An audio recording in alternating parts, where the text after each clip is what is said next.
Ladies and gentlemen, welcome back to the Wrestle Plug podcast. I have had a list a mile long of people I want on my podcast from literally everywhere in the world. We've had the X Division champion, who is now the Impact World Champion, Josh Alexander. We've had the NWA Television champion. We've had the Progress Women's champion. We've had all kinds of crazy people. But there's one guy I've always wanted on a podcast from Outcast Pro Wrestling, and that is, of course, their vaunted owner, Jackson Aeron, who has been ducking me for the longest time. So I can only assume that he's got plenty of time in his hands this evening, because he has finally dragged his monkey ass onto the Wrestle Plug.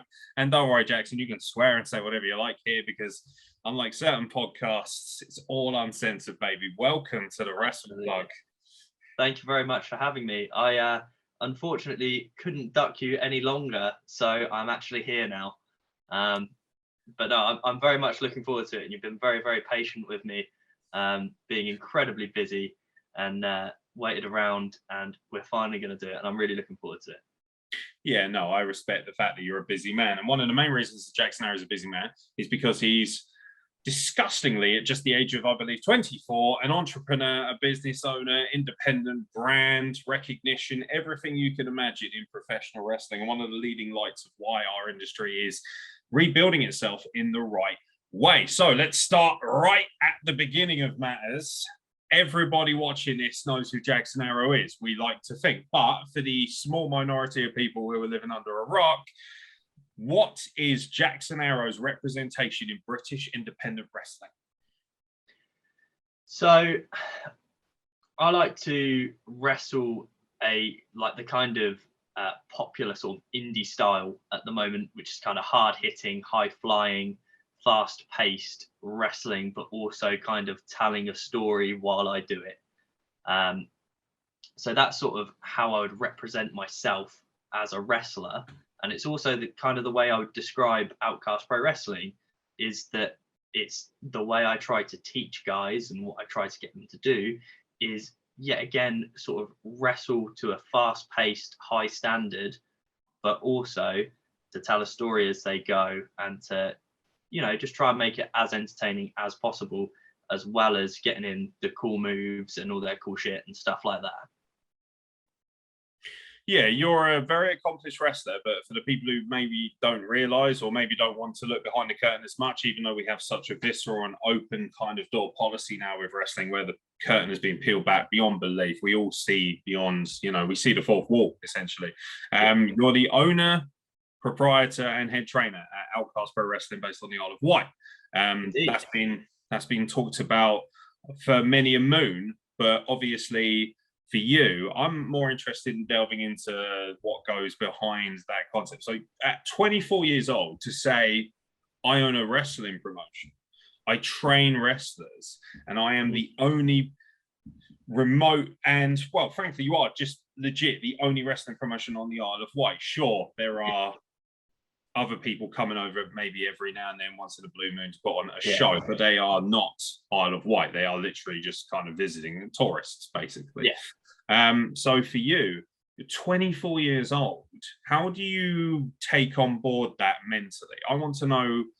You seem to just find it so easy. You do. You like stroll around just very casually. You're obviously a good athlete. It's certainly not easy, but I'm very, very lucky that I have an incredible team around me that help me and make it all possible. So I think I struggled a lot more, especially when I first started, because it was a case of not necessarily trusting people as much, or trying to do a lot of the stuff myself, and not putting my faith in others to actually help me out a little bit more.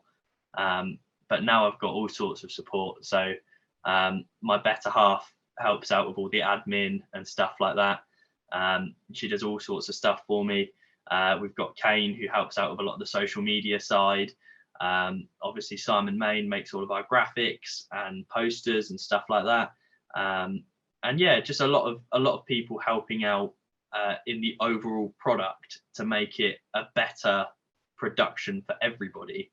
But yeah, so like when I first started, I think I was 21 when I first set up a school. And at that time, I hadn't actually been training that long. And I thought, you know what, I'm going to give it a go because nobody else has a wrestling school on the island. And I thought it was about time that somebody gave it a go over here, even though it was a small place. I thought they could grow sort of homegrown talent and then put on a show with that talent that they've grown through, as well as combining that with a mixture of mainland talent. And obviously, when we first started Outcast, it was all mainland talent coming across from Portsmouth, Southampton, and everything like that. And then eventually, through coaching people and getting enough people to join the school and training them up, we've managed to make it so that the majority of people on the show are just Outcast Pro Wrestling guys that are trained on the Isle of Wight. And then we get the occasional like sort of mainland indie guy across to come and wrestle with some of our guys. Yeah, I want to, there's so many different questions I could ask just from a personal standpoint, but obviously for the viewership as well. So, you know, obviously I've mentioned it's hard to get past the fact that you're just 24, but you've got an incredibly difficult and unique hurdle, because if you look around the world, and even if you just look at Britain, you're the only training school where you are somewhat isolated. You know, you're you're on an island. You literally, legitimately are on an island. And so for anyone to work on the Isle of Wight, for anyone to train on the Isle of Wight, that requires an incredible amount of transit, ferries, you know, the catamaran, whatever it might be. How difficult is the hurdle been? Because you've got this incredibly dedicated core of people who train with you. And you've got this incredible, you know, it's like a family. It is. It's very family orientated. It's not like a lot of training schools where there is kind of a ferocious clique mentality. This is more about everybody tries to sort of muck in and be positive and strong and support each other. And obviously, like families, every now and then you're going to want to give somebody a quick swipe around the backside of, you know, the local barbecue. It's just the way that is. That's just how family is. We're all experienced in that regard. What's the biggest hurdle being on the island, would you say? What's the one thing that has really been the most difficult thing to get past, knowing that you are essentially surrounded by water? I think there's a couple of things. I think that the travel itself is quite a tricky one, because, for example, if my guys are getting booked on the mainland, you're sort of taking into account a 50 quid boat fee before you're even taking into account bookings and the rest of the expenses, which in a sense, it always puts you in a disadvantage, because even if you are really, really good, people don't want to pay the extra £50 to start with on top of the rest of the travel and then the booking fees and everything like that. So that is always a bit of a disadvantage, but that is also an issue for me booking mainland guys coming across to the island, because I also have to pay that boat fare for them.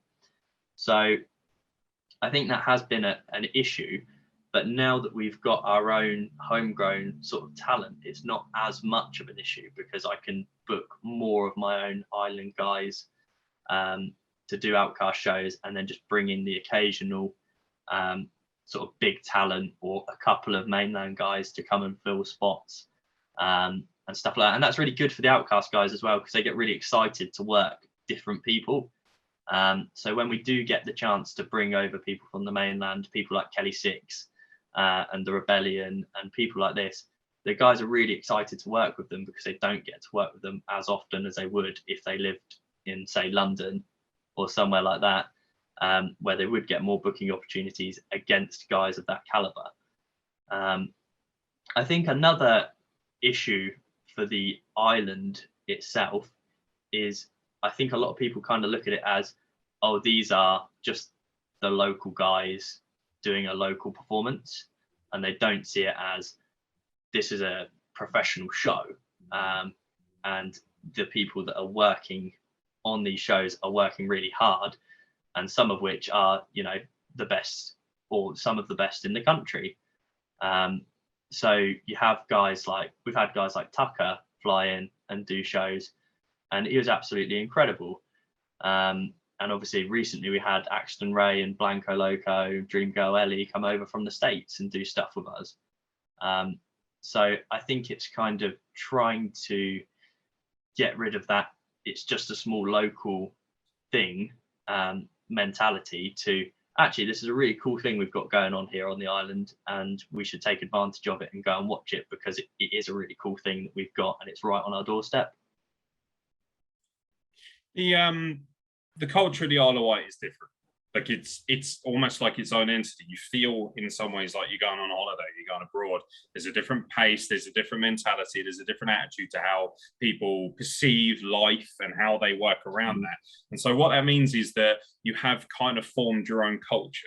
So when, for instance, like the mainland, as we like to affectionately call it, where with all the boring people, like there's something about that. I noticed that the pace is a lot more intense here, and particularly in the wrestling business, where I'm very fortunate to work in a multitude of different places. I've noticed that the pace is incredibly ferocious, and that's quite good in a way. However, I've noticed that it's almost separated. So when you go to the Isle of Wight, when you go to Outcast, you're going to experience something very different to anything else, and because of that, as much as that is a positive experience overall, I do believe there's a negative there. And the negative is that because the majority, I think it's safe to say the majority of people there aren't going to be exposed to regular wrestling culture like you will be over here. For instance, I've worked, 7 straight weekends. That's not going to happen on the Isle of Wight because you don't have the multitude of promotions. It's not because people aren't talented enough to do it. We all know you are. But because of that, do you think that what that does is it also lends itself not only to your locker room, but also to a potential audience? Because like you said, they don't see it as, oh, this is just wrestling. We know pro wrestling. We've watched Hulk Hogan growing up, blah, blah, blah.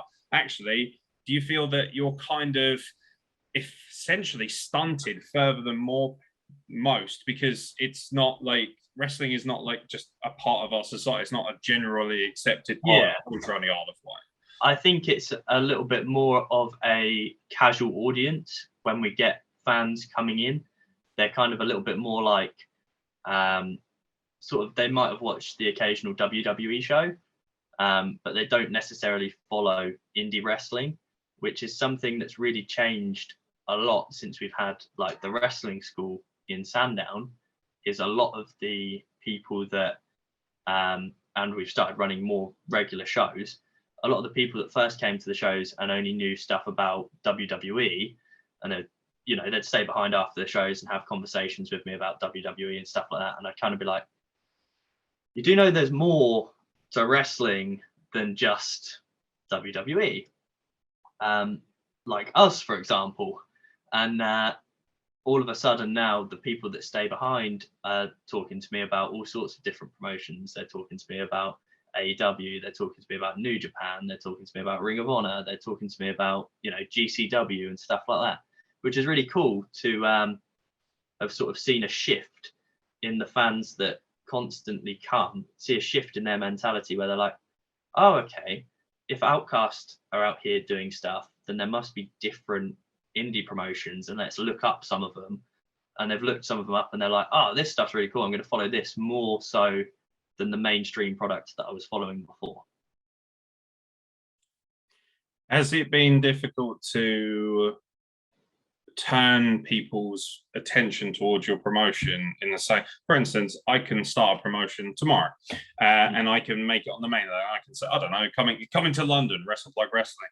I have access to so many different things you don't. I have a wider audience, the potential for travel, the network of traveling, and everything like that. Have these all made things like venues?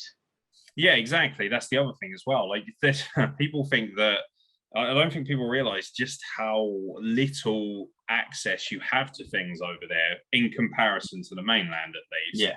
Yeah. How hard is it? Like, is it still an ongoing process, or is it something that's been fine-tuned now and you're comfortable with? So I've got 3 venues that I'm very comfortable with, like working with, and that's Vent the Winter Gardens, Strings, and Fever Boutique in Newport.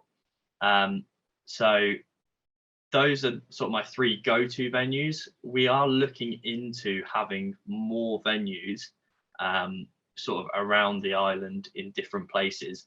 The difficulty has been so far getting family-friendly venues. So we've only got the one family-friendly one at the moment. The other two are 16 plus and 18 plus.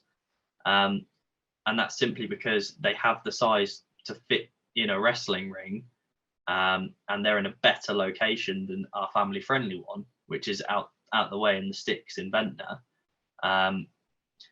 which is fine because it's a big hall, so we're able to fit a good amount of people in, but you get the sort of island mentality of, oh, that's out the way, I don't want to drive to Ventnor, even though realistically it's a maybe 20-minute, half an hour drive from most places on the island. You very much have an island mentality of, I don't want to go there if it's not Newport or Ryde or one of the big sort of areas on the island where it's maybe a 15-minute drive and people are more interested in going to those places because they're just slightly easier to get to. So we found that a little bit tricky.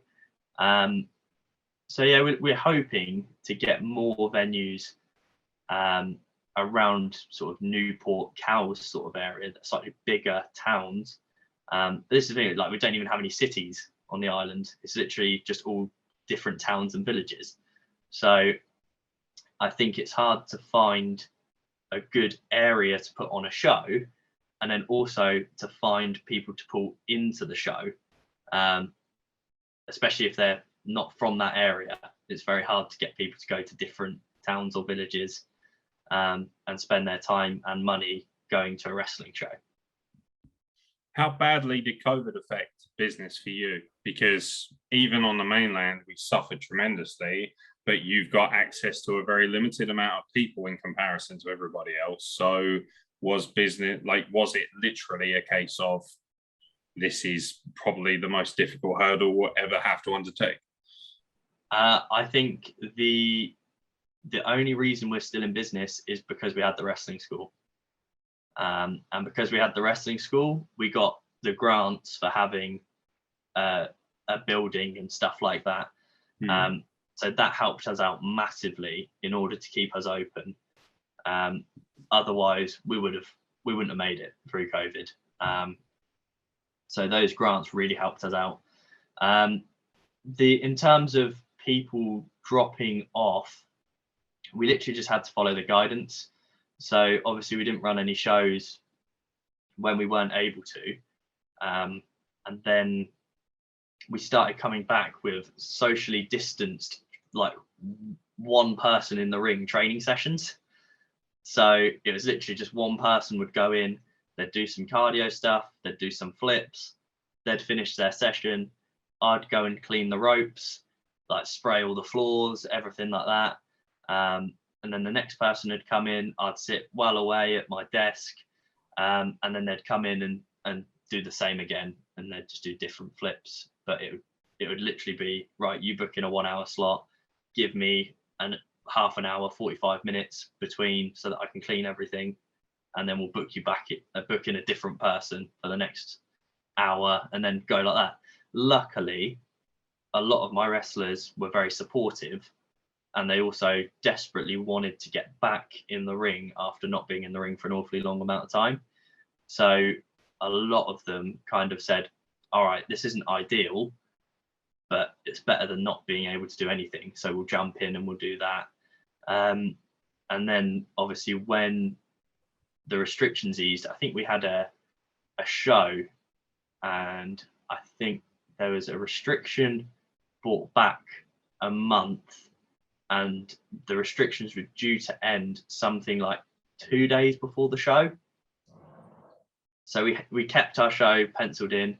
We'd got Tucker flying across from Northern Ireland, and we're literally just sat there, fingers crossed that the restrictions and stuff didn't change, because they'd already changed like 3 or 4 times before then. And luckily they stuck to the restrictions date, and then we did our first show back.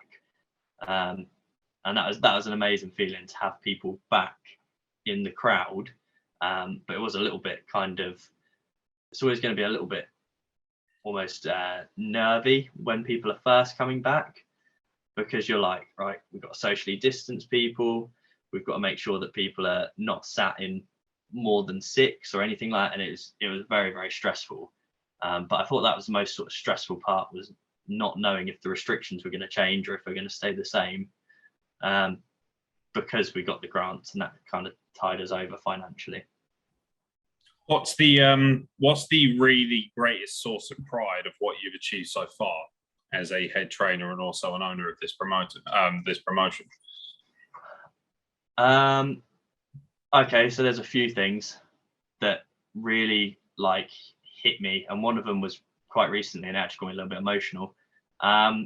So one of the biggest ones was we did a show at CXW up in Essex, and we had I was obviously wrestling and ended up winning the belt, and that was great, but that wasn't the biggest takeaway for me from that night.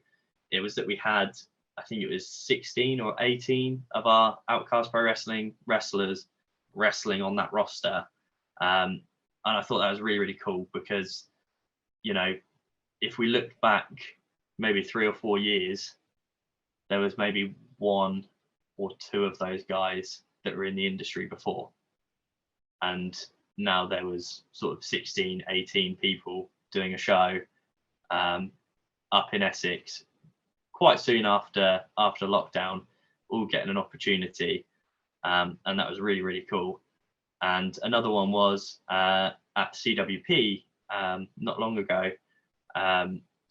Obviously, the virus came, Michael and Lunatrix won the respective championships. So Lunatrix won the women's belt and Kane Michael won the county championship. And honestly, like, that filled me with so much pride because those are 2 people I've trained who have never wrestled before. They've never wrestled anywhere else in terms of training schools. Lunatrix, for example, didn't even know about wrestling before she came to the training school, and was actually trained from the ground up to then be able to go and win a championship elsewhere. Like, that meant an awful lot to me, to the extent that she was there celebrating with her belt, and I was getting a little bit emotional, and I was like, all right, don't get emotional, you've got a match coming up. And then when Kane won his match, I was in the same match, and you'll see at the end, I'm moving Danny Disorder's leg out the way, and trying to like pull him out the ring, and I'm making it look like I'm trying to come in to break up the pin, but I'm really just there on the apron so I can see Kane get the win and celebrate with the belt, because I was just so proud of both of them, incredibly proud. So little moments like that, stuff like JJ Valaire being the first of my trainees to wrestle on a different show.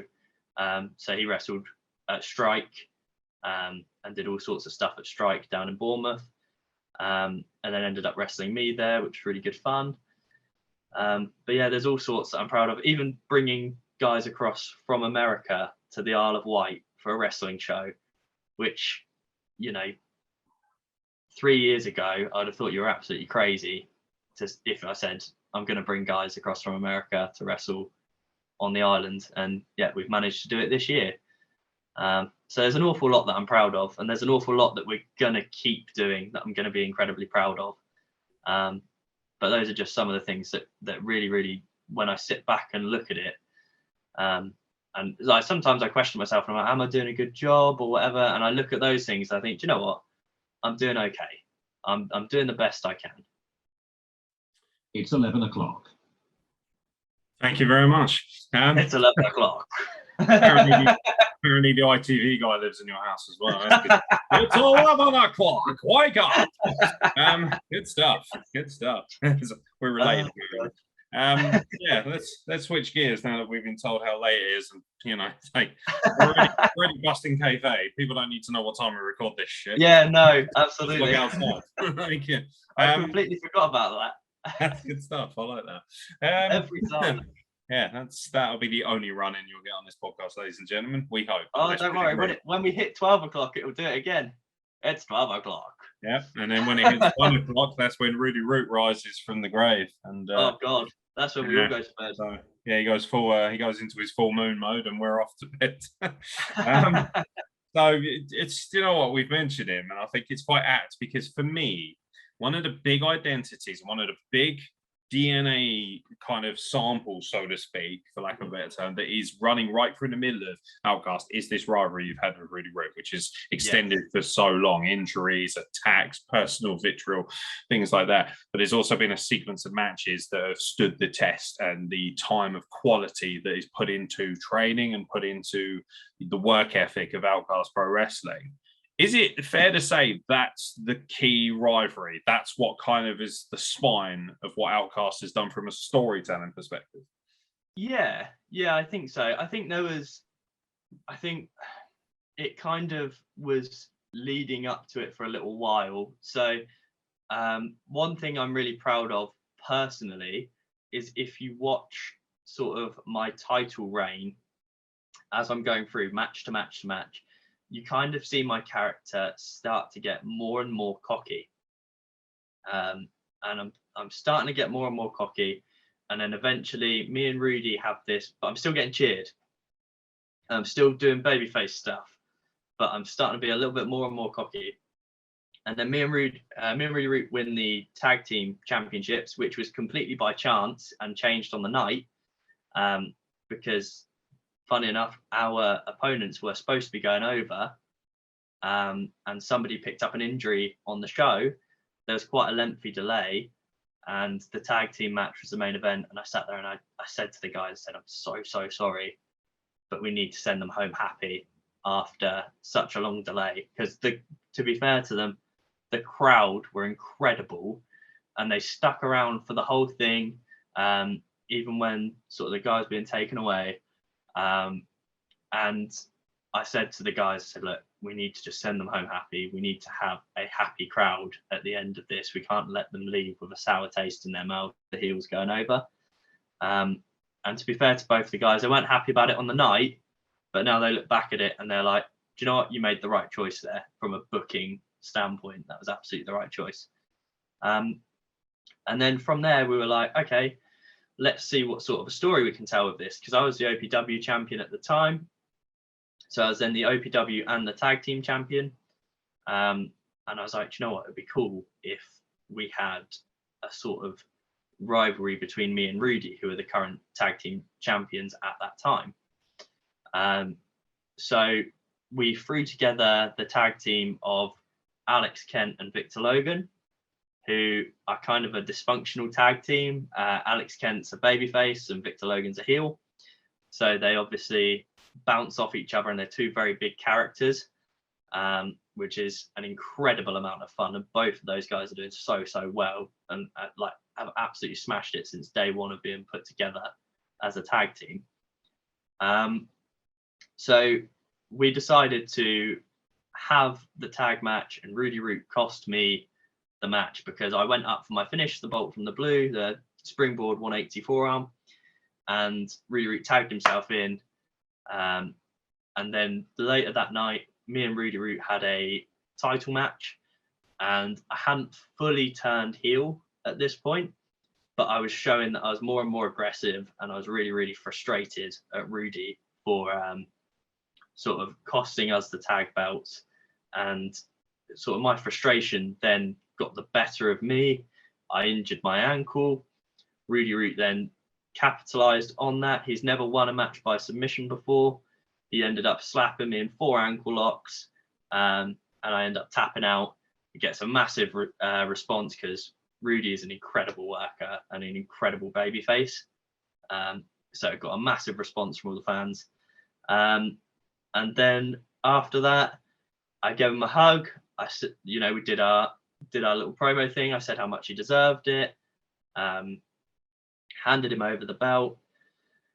And what I love about it is it kind of just grinds away at Jackson Arrow a little bit. It just eats at him that little bit. And the next show, I was actually away for my brother's 30th. And I was like, okay, so how can we use this as fuel?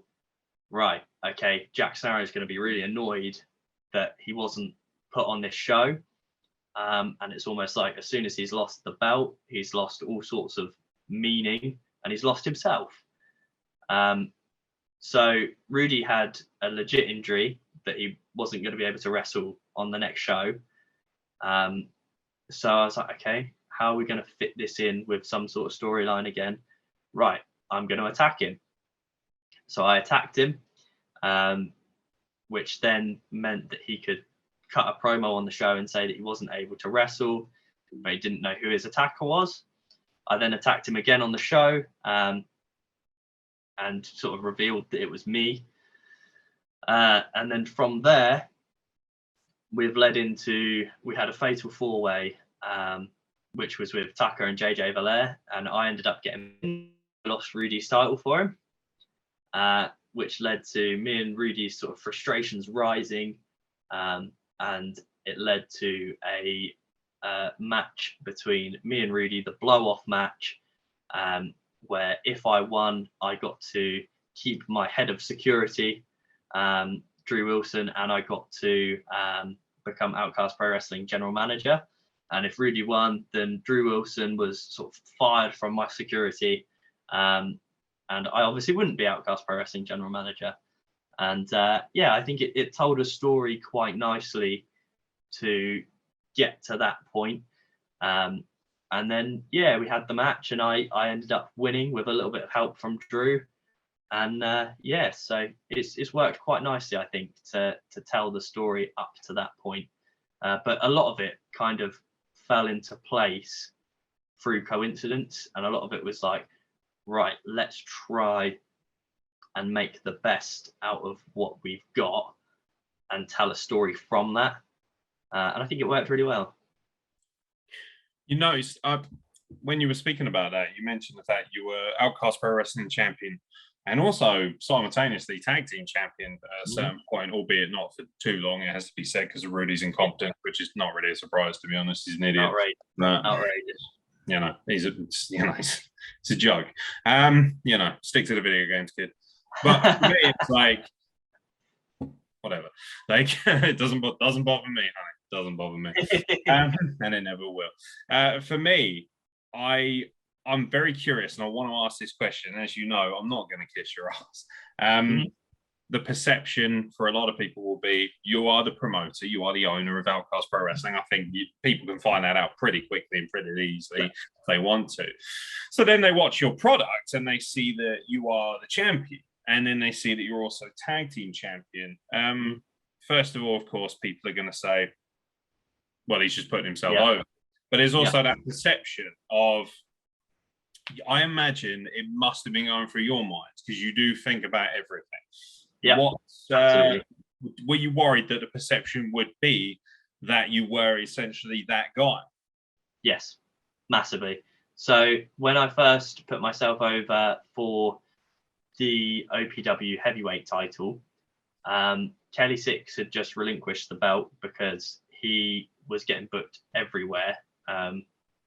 And rightly so, because he's an incredible talent. So he was getting booked everywhere. He wasn't able to make a couple of our shows. And I said, like, I really need the belt on the show. And he completely understood that and relinquished the belt. And it came to a point where I was like, right, okay, I really don't know who I'm going to put this on. And I need it to be somebody who's here all the time. So ideally, I need it to be somebody who's based on the island. Now, at that time, we had JJ Valair and his partner at the time, who were the tag team champions. Then we had we had a couple of guys that could have been ready, but also needed a bit more of a build because they hadn't been on shows for that long. And then we had people like Scrappy Jack, who was probably very, very close to being ready for that sort of a push, but not quite there at that time. So it was kind of like, right, okay, who do I trust from the island to put this on first? And I was like, right, it could have gone to JJ very easily, but he was already tag team champion at the time. So I kind of had to delay that a little bit until he dropped the tag team belts. And then I kind of just kept thinking about it and thinking about it. I was like, the only logical answer for someone that's been doing this a while, for someone that is of a a good level that could take it on and feel confident with it would be myself. So I put myself in that position for the OPW title, and I was kind of waiting stuff out, ready to drop it. So I was ready to drop it to Jay for a little while, to JJ Belair, and he had a child, which is fine, but obviously means that he wasn't able to make a couple of shows, which then meant that the belt couldn't change hands at that time because he had a kid. And then I was like, okay, cool, you're back to training, you're ready, and everything like that. And then he had another child. So it kind of delayed that a little bit further. And obviously COVID happened, so I kept the belt for a little bit longer, which was really quite frustrating. So I was actually ready to drop it because, like I say, I didn't want people looking at me as, oh, he's that promoter, he's going over for the belt. Of course he is, because he is that guy. I want people to look at me and be like, oh, that's Jack Snarrow, he's a really good wrestler, and he happens to also promote the show. So I then, Jay wasn't able to take it at one point, so I was like, do you know what, Rudy, you've absolutely earned it. The guy puts in a huge amount of training. He puts in so many hours. He's an incredible worker. I was like, it's your time now. So we'll go into this storyline. Like I say, originally we we're going to lose the tag match and then go into the storyline. And then the injury happened, so we had to win the tag belts to send the fans home happy, because the baby faces were winning. Which I was kind of like, great, here we go. You are Jackson Arrow, that guy that puts himself over for all the belts. Brilliant. But at the same time, I kind of looked at it as it's the product on the night. And sometimes you have to do things for the crowd that are there, that are paying the money to be there. And you want to send those fans home happy, especially if they've had something traumatic happen at the show. So I kind of thought, right, okay, I'll just bite the bullet on this one, and I'll take any flack that I'm going to get if I'm going to get it.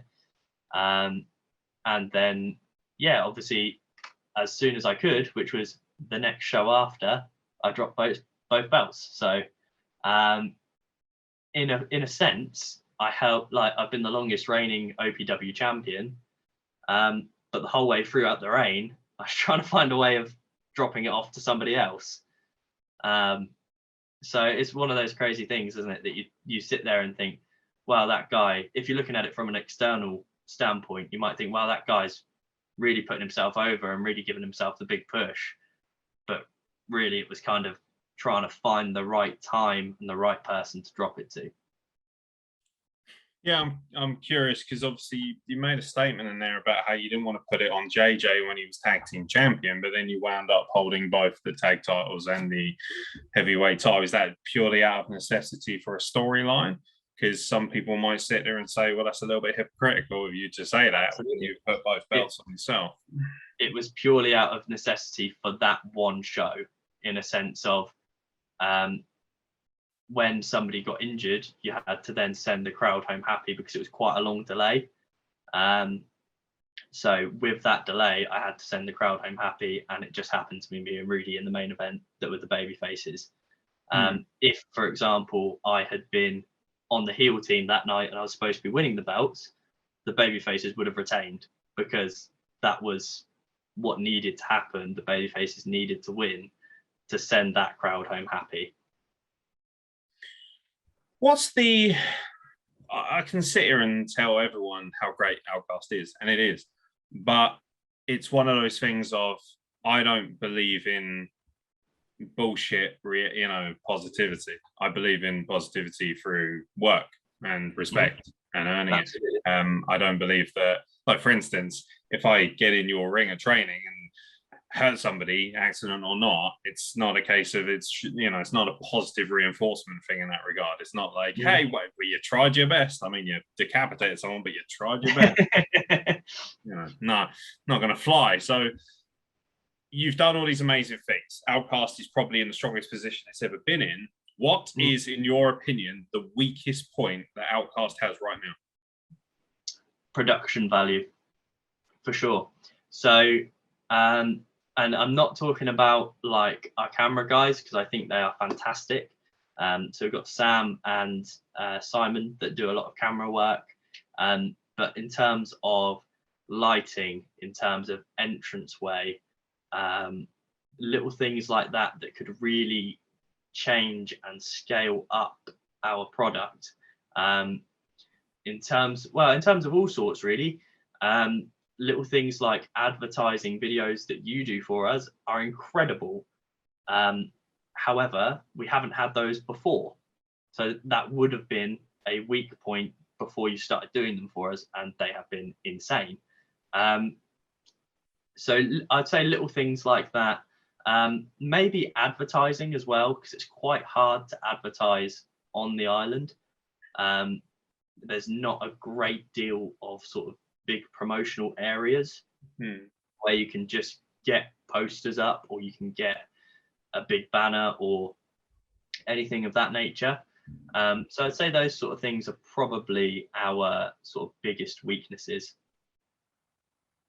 Yeah, it's absolutely fair.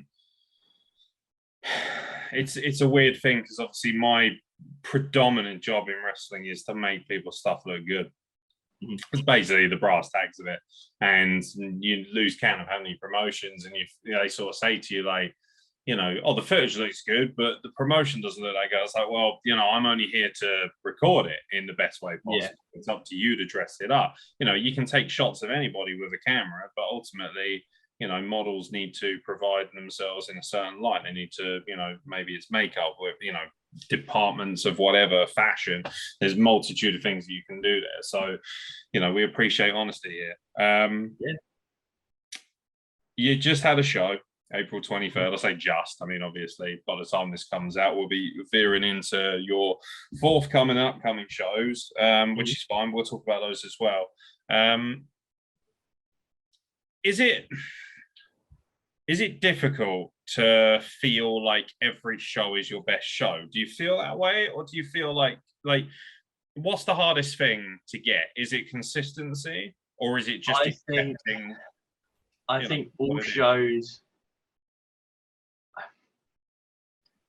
I don't think there's ever a show that you sit back and look at and you go, that was perfect.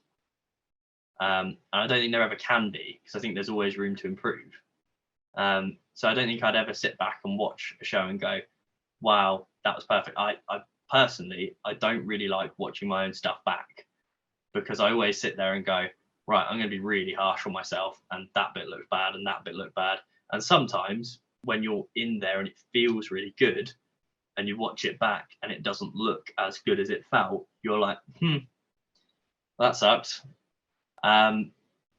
So from a personal standpoint, I'll always be hypercritical of both the show and my own personal performance.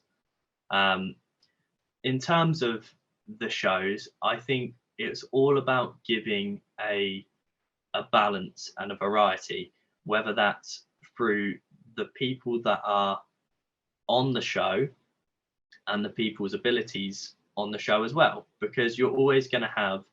So for us, where we've got a training school, I think we can almost get away with it a little bit, because it's not necessarily a lot of the time, like some of the guys are not going to be the finished product. They're just not, because some of them have only just started. Some of them are just doing it to get experience. Some of them are in shorter matches or multi-man matches, and those are to help them get exposure and experience. But I think that things like that are really, really important to the business. It might not necessarily mean they're going to have the greatest match on the card. However, it is the best thing for their development as a wrestler. And I think we wouldn't be in a position where we are to have so many wrestlers that do shows if we didn't have that sort of a match, where every so often we have people that maybe aren't ready for a singles match, and they're not quite to that level, and they're in a multi-man, and that is where they get their shot to be on the show. They get their shot to fill their stuff in, to work on their stuff in front of a crowd and be like, okay, this was what worked for me, and this didn't necessarily work for me. So when I do get that opportunity in the singles, I'm going to make sure I do a lot of this and a lot of these things, not so much of that, because although that may have worked in the training school, it didn't work at the show. So I'll leave that out. Does that make sense? I mean, it always makes sense when you say it. Much less if Rudy said it, if I'm being honest. It's just, how you doing, buddy? I'm just fascinated. I think a lot of people watching this will probably be like, oh, you haven't asked him where he trained, how he got trained, blah, blah. And it's like, well, the reason for that is because it's already out there. So why would I waste my time on yours? And That's to be honest, I think people are fascinated by the ins and outs of not only the makings of a wrestling promotion, but the mental toll it takes as well. And, you've mentioned a lot of different things like that. But at the same time, I like the idea of looking forward to things. And obviously, we're in the merry month of May, and on the 26th, you have No Regrets at Fever and Boutique. Absolutely. And obviously, tickets are only £8. And do you have a QR code? Yes, we do somewhere. That's good news. No, that's not how that works. Like, so yeah, the idea of it being electronic is that you don't hand out a piece of paper. Well, not so much so, but the reason I ask is because there you go. So if you scan that with your phone, you can obviously get tickets if you so wish. If you can make yourself, known on the Isle of Wight, and obviously it is difficult to travel over there for people who maybe don't have as much disposable income. For anyone watching this, that's an easy way to get your tickets, particularly if you can make it on a Thursday night. So obviously this is an 18+ show. Your Thursday night shows are, and it looks kind of like it's a rotational concept now. So you'll have one family friendly, one 18+. So people never feel like they're too disjointed. I think that's quite a good idea. Talk to me about this show. Sell it to me. Give us the hard sell, brother. Once again, we've got an absolutely incredible card. So, JJ Valair versus Joe Lando. I think that's sort of your entrance fee alone, just on those two. Rubbish that. Two incredibly fast, high-flying, hard-hitting wrestlers. I'm really looking forward to that match. I'm also really looking forward to the fact that it's quite a low ceiling. So there's always going to be an element of risk in what they're doing, because Joe Lando is not going to be able to pop up to the top rope and hit a shooting star, and neither is JJ. So they're both going to have to try and pull something slightly different out of their arsenal. And I'm kind of excited for that, because I want to see what else they can bring that isn't sort of the shooting stars and 450s and corkscrew moonsaults and stuff like that. They're going to have to work a slightly different style. And I'm really, really interested to see how they work that style. We've also got newly crowned Isle of Wight champion Scrappy Jack versus Nero, who is our former Isle of Wight champion. So that'll be a very, very interesting match. They've had kind of a very hard-hitting rivalry so far, and that's going to be a really, really interesting match between the two of them. They recently had Anarchy Rules match at Vent the Winter Guns with the Virus Kane Michael, and all sorts of stuff happened, going through doors, ironing boards, all sorts of fun stuff. And they're both two fantastic workers from the island. I look forward to seeing what they do in a singles with each other. We've also got Lunatrix versus Taylor James, who's one half of the Rebellion. So that's going to be a really, really good match. They very quickly had a altercation at CXW in the Battle Royal, and everything they did looked incredibly smooth and incredibly fast. And I know both wrestlers. Obviously, I've wrestled against both of them, and I know that they're both phenomenal talents. And I think that very well could be match of the night, because I really, really think that Lunatrix versus Taylor James is going to be an amazing match. We've got myself versus Maverick Mayhew. which once again is going to be like a very fast-paced, sort of hard-hitting, kind of high-flying match. So that should be really good fun. And I'm really excited for that because I've been looking forward to working him for a long while now. So I'm really looking forward to that one from a personal standpoint. What else have we got? We've got a tag team match between Dude Riot and Azzy Adams teaming together against Ajax and the White Wolf. So these are sort of, this is going to be a really good match because Dude Riot and Azzy Adams were supposed to team together on our last show, and unfortunately there was an injury to Alex Kent. So Azzy Adams wrestled Victor Logan on his own one-on-one. And for those that didn't know, Azzy Adams hasn't had a win yet in Outcast Pro Wrestling, and I think he was on a 21 match losing streak. And he managed to get his first win over our tag team champion Victor Logan. So he rolled him up, very quick roll up, managed to get all his weight on top of him and keep him down for a very quick free count. And Victor Logan wasn't best pleased. So, you know, that could be very, very interesting to see if Azzy Adams takes that momentum into his next tag match. We haven't seen Ajax or the White Wolf for a couple of shows. So it'll be interesting to see how they pair up. And it'll also be interesting to see, you know, if there's any sort of ring rust there or anything with those two, especially as they've not teamed before. So I think definitely the advantage there goes to Azzy and Dude. And we'll see how they go together. But yeah, again, they still haven't had a tag match together. Dude was just Azzy's manager. So who knows if they're going to work well as a team. That could be very, very interesting dynamic. And then our last match, this isn't in any sort of show order, but our last match is the Virus K. Michael versus Rudy Root versus Axel Chaos in a triple threat, no DQ elimination match. Now, the reason why that one's going to be really interesting is mostly because I want to see Rudy Root suffer as much as possible.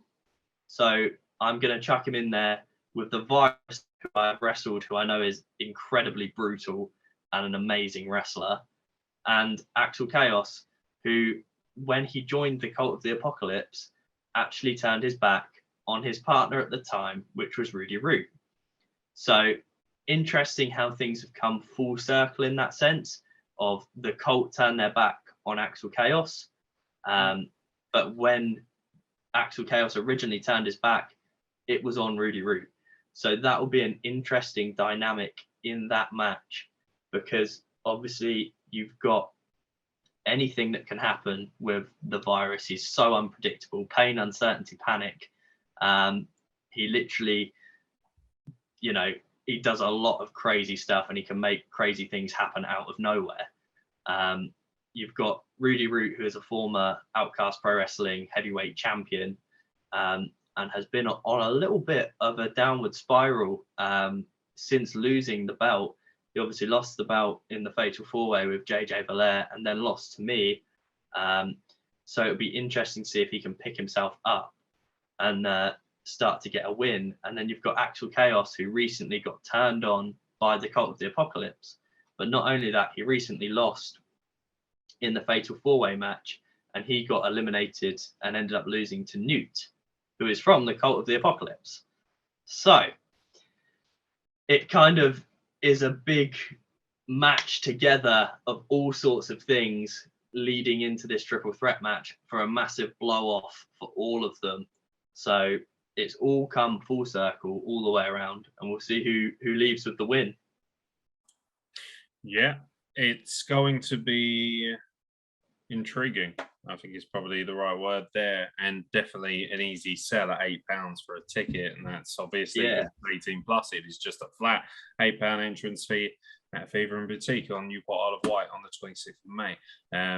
check out the links in the description. If you didn't catch the QR code, we'll leave it up on the screen. We might even just keep it up in the corner forever, and you can just scan it at your leisure.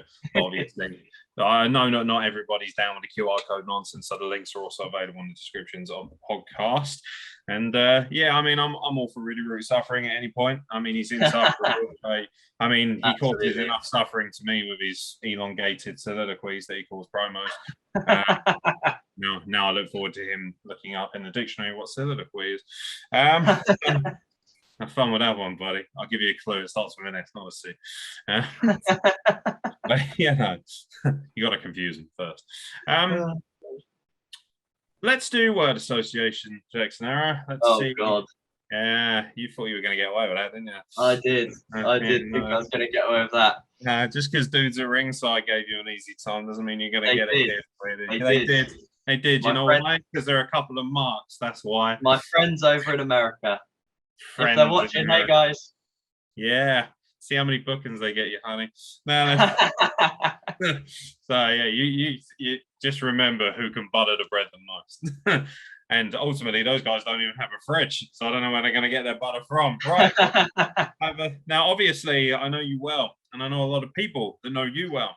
So when I asked them all, I said, give me some names, and Jackson will be forced. Not a gunpoint, obviously, because this is in America. Another advantage of not being an American podcast. We don't have firearms here. But the bottom line is you will give us one word to describe all of these people. Now, obviously, it's not, one word, but if you want to advance on that and give us a little bit more, you can. We'll ease you into the process because we don't hate you nearly as much as we do Rudy Root. In fact, we don't hate you at all, actually. I'm very excited about you being a GM because there is, of course, the amazing Cliff Parker as well. And I don't know whether binned him off. Yeah, I'm not surprised because, frankly, that is false advertising. There ain't nothing amazing about him at all. He is literally mediocrity defined. Which is probably why he got on so well with Rudy Root. So, that's probably why he put so much trust in Rudy Root. You know how they say talent recognizes talent? I'm pretty sure average recognizes average. Yeah, mediocrity does enjoy dwelling with mediocrity. So I'm sure those two will open up a cafe somewhere and serve incredibly under par lattes to people. And so I look forward to not ever really getting involved in that garbage. So, one word to describe the virus came on. Incredible. Absolutely incredible. He's such a kind, sweet human being, but also an incredible character. And he just, for somebody to know his character so well is really, really rare. Like, he plays a very sort of, he is a very, very sort of strange character when he is out in the ring, and it just comes so naturally to him. Every mannerism, every action, everything he says comes so naturally to him that it's like he's not even trying. He is that good. Cool. Jackson and Kane and their duo podcast coming soon, apparently. I'm putting him over. Putting him over massively. I mean, we're X-rated here, and we kind of, we've been pretty good here, actually. There hasn't been much swearing or anything. Yeah, it's not been bad. I'm incredibly impressed with how much you shoved your head up Boris's arse there. What you must know is when I am not Jackson Aeron in full character mode, then I'm actually really nice. And there's a big difference. He's all right. He's a bit of an insufferable little shit, but we'll put up with it. Yeah. What can I say? It's natural. I'm just too old for this. Speaking of people who are too old, dude, right?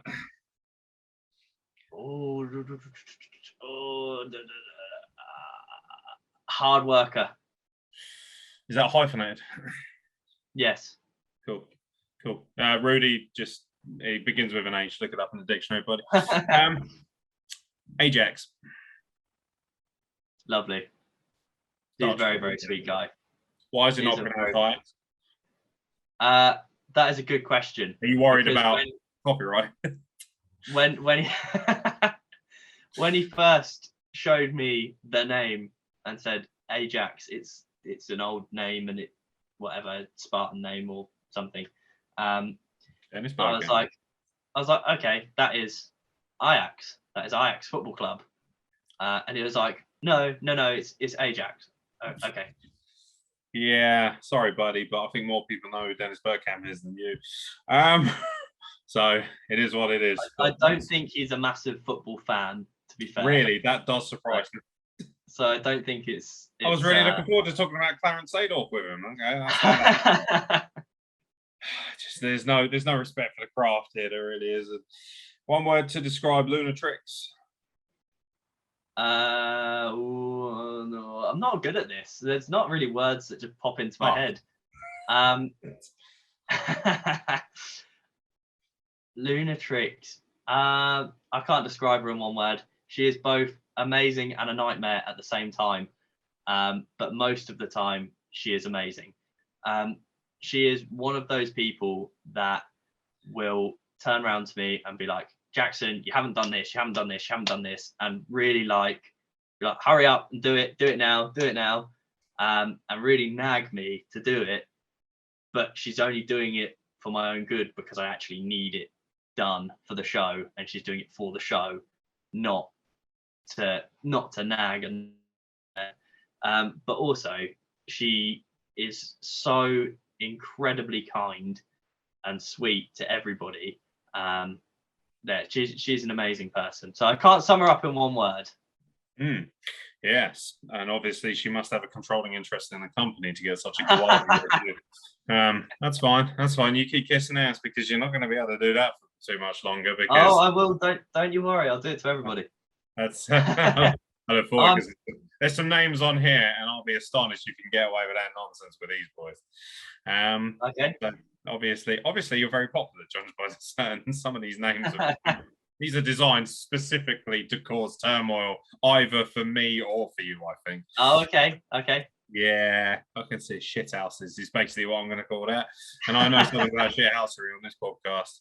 Let's have a look. White Wolf.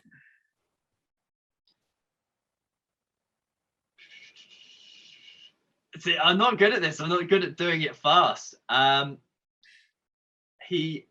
might say that's a good quality. Committed. Yeah, commitment. When you spend the night with Jackson Arrow, he is committed. But the White Wolf, he is absolutely committed to coming to training, making things work for him, he's working on sort of his own style, which isn't necessarily kind of the Outcast style of high flying, hard hitting. He's kind of trying to be more ground based, and he's really committed to that, and he's sticking to it and working hard on it. And he just needs to. So at the moment, he's trying to find a sort of character to commit to, and he's changed recently to the White Wolf. And yeah, I'd say he's committed to making this work. It's nice to hear. It is nice to hear. Commitment's difficult in this sport, and so is enthusiasm to continue it. Like it does take a lot. It takes a mental toll. Crusher Curse. So he's okay. I know that he's said some things about us indirectly. For example, on another show, he said things about us on a social media platform. That's fine. I don't mind. Every time I've seen him, he's been professional. That's all you can ask for. Yeah. Every time I've seen him in a locker room, he shake my hand. He's spoken to us. He's been nothing but nice in person. So I would say professional. Darcy Stone. Sweetheart. She's absolutely lovely. She's really nice. Yeah, nice. She's special. Both her and Josh Kelly Six are incredible, and they're really nice. I can't put over Kelly Six enough. I really love that guy. Well, you could have put the belt on him. Well, that's true. That's true. I did do before. That's just an outright lie, but I assume that's. And to be fair, you were GM at that point, because I assume your active GM duty started immediately after your match. So yeah, of course. Just getting the impression that you're not creating the most professional working environment. That's fine, mate. But Kelly Six, literally. So on that last show, he hadn't told me that he was doing a promo after the show, and he kind of turned around and said how much Outcast has grown as a company and how it's refreshing to see so much sort of homegrown talent coming through and working on a show. And that was really, really sweet, because not only did he put over JJ Belair really well and said how incredible Jay was, but that's kind of putting over Outcast as a company and me as a trainer, which I didn't know he was going to do. And it was really, really incredibly sweet of him. And I think more businesses would benefit from having guys like Kelly Six wrestle for them, for sure. And Darcy Stone, of course.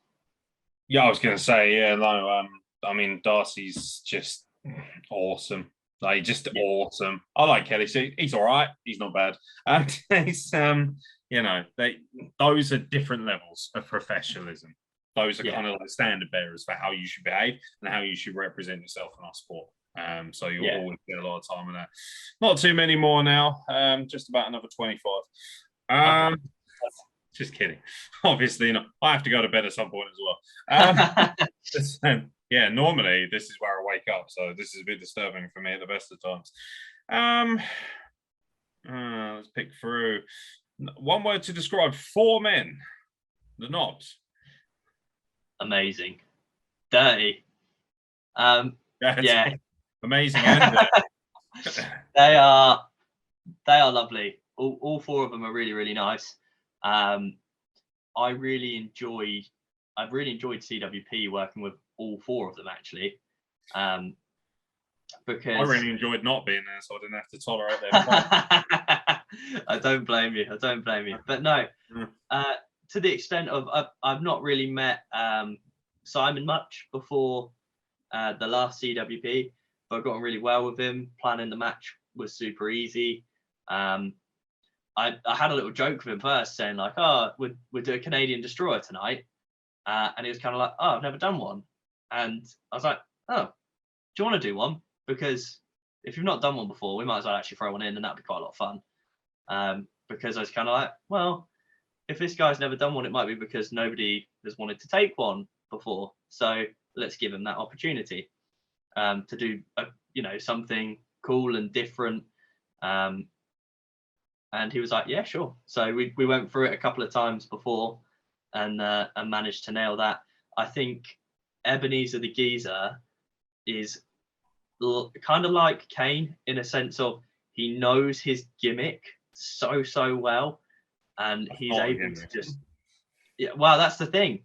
But even if it's just him dialed up to 11, or even if it's just him, there's no dials. He is 100% a bell end. But it worked so well for him. And exactly the same for Dave. His character work and Ebenezer's character work is both incredible. And Gav is obviously Eddie Kenway. I've known him for years. Big Samoan dude, amazing worker. Just incredible, all of them. And Gav's a really lovely person as well. He's one of the first people when I started Outcast. I was like, right, if I'm bringing guys across from the mainland, I want this guy. I want him coming over and doing stuff for us, because not only does he have a sort of different look, and he looks like a big professional wrestler, but he also works really well and is a really, really sweet guy. So he's a good guy to have in any locker room for sure. Robbie Nitro. Potato, of course. Thank you. You hadn't said that, I would have been like, get out. Yeah, potato. Yeah. Hot dog. potato, just all those things. But once again, even with Robbie, you have to give him so much credit for giving guys opportunities on CWP and for doing incredible things for charity. I know you and him have an ongoing feud. That's not a feud. That's blood. It's bloodlust. It's not a feud because it's literally fighting him is like putting Muhammad Ali against an infant. Like, it's just, I would batter him to death. Like, it's not even fair on him. But I could care less. Stop being nice to people just because you don't need the bookings, mate. They need you. Remember that. They need you, especially Robbie Nitro. Yeah, no. But no, Robbie gives so many opportunities, and he does a lot of work for the charities, and so does everybody who works for CWP, and does stuff behind the scenes for CWP. Everybody works so hard for that promotion to make money for a great cause. So yeah, you can't criticize Robbie for that, even if he is a potato. I beg to differ. I can criticize him for everything. So you must be new here, pal. Right, one more. Frankie T. Frankie T. I believe Tasha's response was who? But no, I really like Frankie T. Like I say, we at a previous place as well, and once again he was always lovely there, and it's really nice to see how far he's come, because there's some people that you sit there and you watch them at the whatever training school you're at, and you think, this person's definitely going to make it. Like, they're going to make it so far. They're going to do this. They're going to do that. And that, if I'm being honest, I didn't necessarily get that impression Frankie T when I first was training with him. But he's been willing to put in so much hard work, so much graft over the years, really come along as a wrestler because of it. And not only that, he's come along as a person backstage, and he's a lot more chatty now, and he's sort of a lot more comfortable within himself and within groups of people. So I really like Frankie, and I think he's come along a long way. One word to describe Jackson Aeron. Right, Jackson Aeron as a character, or Matt Jackson? See, I'm a little bit more old school than you. When I hear that, I just think bollocks to that, mate. Like, but then I'm also Aeron Nix is Aeron Nix, like, and flat. Like, Jackson Aeron is still Matt Jackson, but it's a side of my personality that I don't very often show, which is that kind of cocky side. In the side that is genuinely really confident in himself, and as a person, I'm not overly confident in myself. I'm kind of quietly confident, and I don't give off sort of cockiness. However, when I'm Jackson Aeron, I'm like, right, let's get all this cockiness and confidence out and be an absolute prick. So if I was describing Jackson Aeron, it would be cocky prick. But if I was describing Matt Jackson, it wouldn't necessarily be the same thing. Cool. Once again, you seem to be woefully misunderstood about what one word is. Yes, massively. He's right. He's not very good at this. No, I'm not. I'm awful at this. Until the next time, Matthew Jackson Aeron. Yeah, we will have you back on, obviously. Like, you got less of an excuse to duck.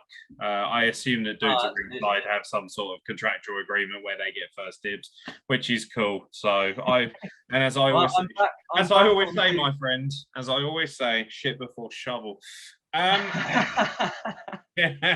You'll do nothing. Absolutely nothing. Yeah, no, it's been a real pleasure having you on. I love what the identity of Outcast is. And it's very easy for me to say, oh, it's amazing because I've trained there and I have an opportunity and oh boy, and all this good stuff. But the bottom line is that if I thought something was shit, I tell you it was shit. Yeah. And I appreciate that from you. Yeah, no, I'm the first guy, you know, because ultimately I don't really care if people like me or not. I care about my integrity more so. You know, but obviously it's important to have good friends in this business, and you are probably very high on that list. Probably, definitely high on Rudy Root. So I'm your next of kin, so I have to be somewhat high on that list. He is legitimate, yeah. Like, so, you know, I'll end with that story, and for them to get you to plug your stuff. So, obviously, despite my massive size, Jackson is determined to make me leave my feet at every possible opportunity, which is absolutely fine. To be fair, standard international drill training, gave myself a concussion off a really, really simple basement drop kick, and lost feeling in my shoulders. I'm very numb, very warm. It goes without saying that the quality and the response time of how I was treated by people at Outcast, and particularly yourself and your partner, is astonishing. Like, you won't get that treatment anywhere else, in my opinion. Normally, it's like, shake it off, kid. You know, it is in some places. You know, we've both been at certain schools that do that. And so, you know, long story short, had CTE scans, was completely fucked. Had no clue where I was for a lot of that experience. Don't actually remember some of it, which is a little bit alarming, but it is what it is. And obviously they weren't, basically they were saying get out because of COVID and stuff like that. So Jackson was like, well, you know, can I at least leave my contact details so that, you know, I can be contacted when Aeron Nix does eventually leave hospital? Because unfortunately for me, I needed all sorts of scans and was strapped to a gurney and that. And they were basically like, not unless you're a next of kin. So Jackson offered to have himself put down as mine. So he is literally officially my wrestling father, which is astounding when you consider the age gap. So slightly disturbing, but you know what? It's a very cool story to have, and it's genuinely, like, you know, we say it with like humor, but it's genuinely a source of pride for me. I think out of all the people I've met in wrestling, I would want you to be notified if there was an issue with me more so than pretty much anyone else. And you know, like, that's testament, I think, to the character and the quality and the professionalism of how you conduct yourself first and foremost, and your wrestling company, which means that obviously more people will want to follow you on social media. So plug away. I believe it is at Jackson_Aeron on Instagram, and at Outcast Pro Wrestling on Instagram. And then, just on Facebook, Jackson Arrow, and yet again on Facebook, Outcast Pro Wrestling. Any sort of follows, likes, shared, it was always appreciated. Yeah, they'll all be provided in the description of the podcast, as will the ticket link for May 26th, because this will be going out with plenty of time. And hopefully you haven't spoiled any releases by the time we drop it. So get the graphics out there quick, so that people haven't been like, wait, what? I didn't know that match was even available. Or maybe this is just, you know, the first place. That's fine. If it is, then it's an exclusive. Yeah, exactly. There you go. I thought you were going to give that to all the good for Wrestle Plug. There we go. Yeah, see, look, now he's coming back to it. When he recognises when we got more subs than dudes, then all of a sudden he plays. Don't worry, I'll give them all the exclusives in June when I go on for Owners Month. That's cool. But by that point, we'll be too big time to be wasting our time with you anyway. No. Outrageous. There goes the low blow. Straight there. Bang. Yeah, that's it. We're going to replace you with Crusher Curtis, mate. So, okay, fair enough. I really don't think that's going to be the case, if I'm being honest. Sometimes bigger is better. Yeah. So, go ahead and replace me with Crusher Curtis. That's fine. I thought you said bigger is better. Yeah, we'll leave that there. We'll leave that right there where it belongs. But ladies and gentlemen, thank you very much for watching. Thank you very much, Jackson Arrow, for finally getting your arse in gear and joining me in the Wrestle Plug. I'd like to think that I've spared you a lot of the atypical nonsense that we tend to throw around here. So people are going to be watching this going, where's all the jokes about AC and all that sort of stuff? And if you don't know what AC means, we're not going into that, but it's on the watch alongs. Dear God almighty. The idea is that we give a balance here, and I think you have an astonishing amount of not only integrity, but you have a great deal of knowledge that can be imparted onto people. And the fact that you're only 24 is not only truly a testament to how special you are in this business, also it's fucking disgusting is what it is, because at 24, I literally could barely take a shit. So incompetence doesn't cover it. Pretty sure I was under the influence at that age regularly. So yeah, congratulations. It is with an incredible amount of envy we say that we are all very, very, very proud of what you have achieved, and we look forward to seeing what you're going to achieve. Thank you very much, and thank you so much for having me and for being so patient and waiting for me to come on. I really, really appreciate it, and I appreciate the platform that you provide. That's all right, mate. And you as a friend. Yeah, right. He dropped that in at the end, didn't he? Oh yeah, we're also friends. Just so people know, I don't completely hate it. See, I do have friends in the business, but fuck yourselves. Absolutely. Yeah, right. But yeah, no, bottom line is make sure you follow Outcast Pro Wrestling, make sure you follow Jackson Aeron, and just remember that good people are always worth waiting for, which is why we waited so long to have him on the podcast. And it was so long. It was very, very long. Pretty sure we've had 2 shows in the time it's taken to record this, for fuck's sake. So, but yeah, don't forget, ladies and gentlemen, May 26th. I've been Aeron X. He's been Jackson Aeron. We'll catch you very soon for more content from the Wrestle Plug.